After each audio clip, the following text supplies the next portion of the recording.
ঋণের যন্ত্রণায় কিডনি বিক্রির ঘটনা আমাদের দেশে নতুন কিছু না, তবে এবার বিজ্ঞাপন দিয়ে বিক্রি করার ব্যাপারটা নতুন এসেছে।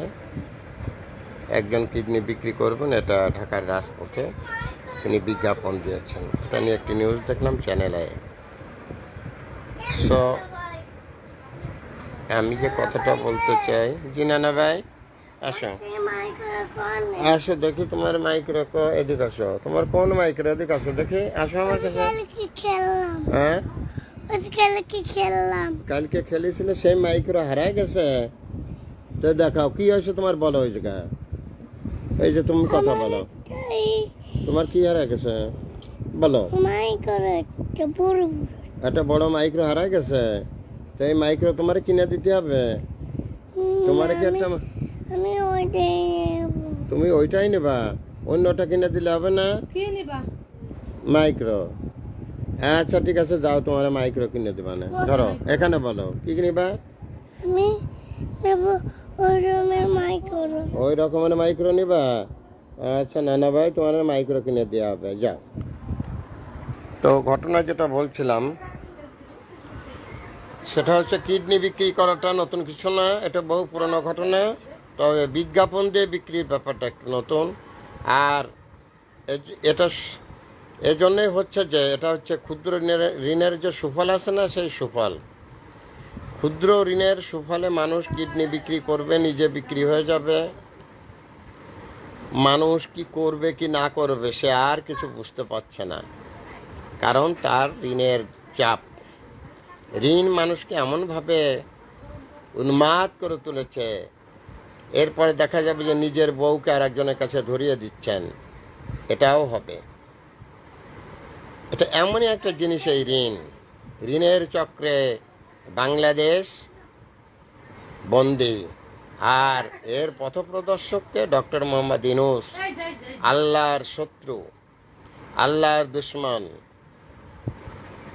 এই ইউনূসের বিচার হবে আল্লাহর পক্ষ থেকে। যেদিন হবে সেদিন মানুষ তাকিয়ে দেখবে যে তার মৃত্যু কত নির্মম। তার কারণে যে কত লোক প্রতিদিন অহরহ মারা যাচ্ছে, এলাকা ছাড়া হচ্ছে, তার কারণে কত লোক কিডনি বিক্রি করছে, এটা হচ্ছে কি তার মতবাদের সুফল, তার লজিকের সুফল। এই জাতি আজ কি ঋণগ্রস্ত। বাঙালি জাতি একদিন ভিখারির জাতি ছিল, সেদিন ছিল তাদের ভালো কিছু সময়, কিন্তু এখন এই জাতি ঋণগ্রস্ত। এখন তারা ভিখারি না, কিন্তু ঋণী, প্রচণ্ডভাবে ঋণী, যা কল্পনাই করা যায় না।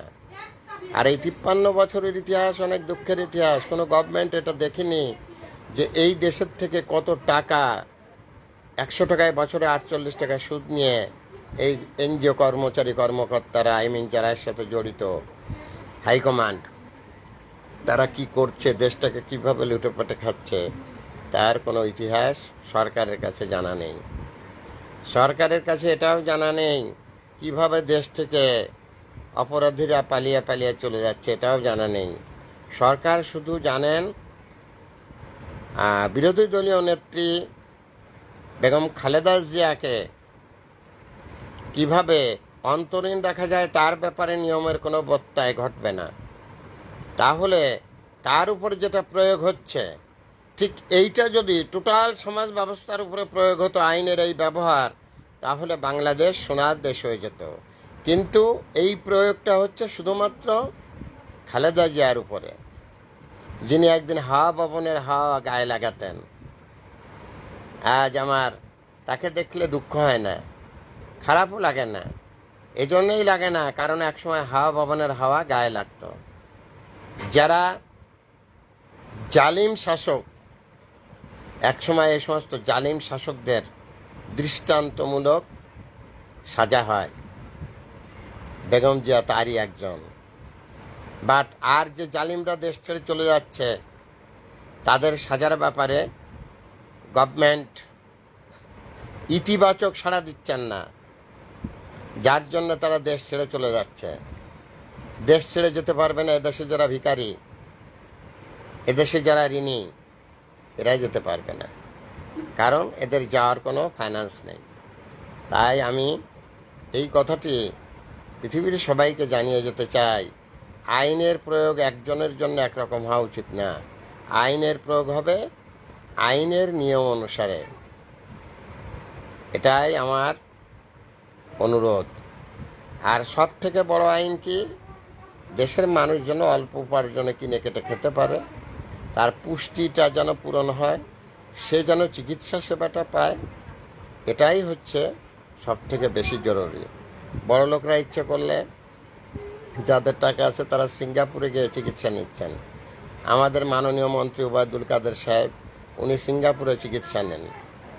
উনি কিন্তু এই দেশের প্রজাতন্ত্রের কর্মচারী, মালিক আমরা। আমরা 400 টাকার ওষুধ প্রতিদিন কিনে খেতে পারি না, দিন দিন মৃত্যুর মুখে এগিয়ে যাচ্ছে। আর আমাদের দেশে যারা কর্মচারী, প্রজাতন্ত্রের যারা কর্মচারী, তাদের চিকিৎসা হচ্ছে সিঙ্গাপুরে মাউন্ট এলিজাবেথে। তাহলে এবার আপনার দেশের মানুষ বুঝে দেখেন যে মালিক বড় না কর্মচারী বড়। তাহলে যে দেশের কর্মচারী বড়, সে দেশের মালিকের কি অবস্থা হতে পারে? মুখ দিয়ে বলা হয় জনগণ সকল ক্ষমতার উৎস, কিন্তু জনগণ পথে পড়ে মরে। আর রাজনীতিবিদরা ট্রিটমেন্ট নিতে যায় বিদেশে, তাদের কোনো ট্রিটমেন্টই দেশে হয় না। 53 বছরের ইতিহাস বাংলাদেশে দুঃখের ইতিহাস। কেন? কারণ এই 53 বছরে পর্যন্ত কোনো গভর্নমেন্ট এই দেশকে চিকিৎসা সেবায় এতটা পাওয়ারফুল করতে পারেনি যে এই দেশে তারাই চিকিৎসা নিতে পারে না। তারা জানে যে আমরা কিভাবে এই দেশকে চিকিৎসা সেবা দিচ্ছি, কি ডাক্তার নিচ্ছি, বা আমাদের দেশে কি আছে, এটা কিন্তু যারা হাইকমান্ড, যারা প্রজাতন্ত্রের কর্মচারী, তারা কিন্তু ভালো করে জানে। যার জন্য তারা এদেশে চিকিৎসা নেয় না। কেন নেয় না? কারণ তারা জানে যে আমরা যা করেছি এদেশে চিকিৎসা সেবা, এগুলো ভুলভাল। এখানে যদি আমি ট্রিটমেন্ট নেই আমি সুস্থ হব না। যার জন্য তারা বিদেশে চলে যায়। আবার খালেদা জিয়াও চাচ্ছেন বিদেশে চলে যেতে, কারণ তিনিও জানেন যে দেশে চিকিৎসা সেবা যথেষ্ট ভালো না, কিন্তু তাকে যেতে দেওয়া হচ্ছে না। তিনি আইনের গাড়াগলায় পড়ে গেছেন। এই হচ্ছে দেশের ইতিহাস। সারা বাংলাদেশের সমস্ত লোককে একটি কথা বলি, গরিব গরিবের বন্ধু, বড় লোক বড় লোকের বন্ধু। কিন্তু আমি যে জিনিসটা আজ জীবনের শেষ প্রান্তে এসে প্রত্যক্ষ করছি, সেটা কি? দেশের যারা কর্মচারী তারা যায় বিদেশে চিকিৎসা হতে। তারা কিন্তু প্রজাতন্ত্রের কর্মচারী, বেতনভুক্ত, তার চাকরি আজকে আছে কালকে নেই, তারা যায় বিদেশে। আর যারা দেশের প্রকৃত মালিক, তারা ওষুধ কিনে খেতে পারে না। কি প্রহসন! আমি Mohammad Fakhrul Alam master, viral sir, বিনা বেতনের পারিবারিক পাঠশালার শিক্ষক। মোবাইল কন্ট্যাক্ট নাম 01935204804। এটা আমার বিকাশেরও নাম্বার। আমি একটি বিনা বেতনের পারিবারিক পাঠশালার শিক্ষক। আমি ভাইরাল স্যার। আমার শিক্ষা সম্পর্কিত বিভিন্ন প্রোগ্রাম 71 জার্নাল, সময় সংবাদ, যমুনা টেলিভিশন, ডিবিসি নিউজে আছে। Thanks a lot viral sir. সবাই সুখে থাকবেন, সুস্থ থাকবেন, এই প্রত্যাশা নিয়ে এখনকার মতো বিদায়।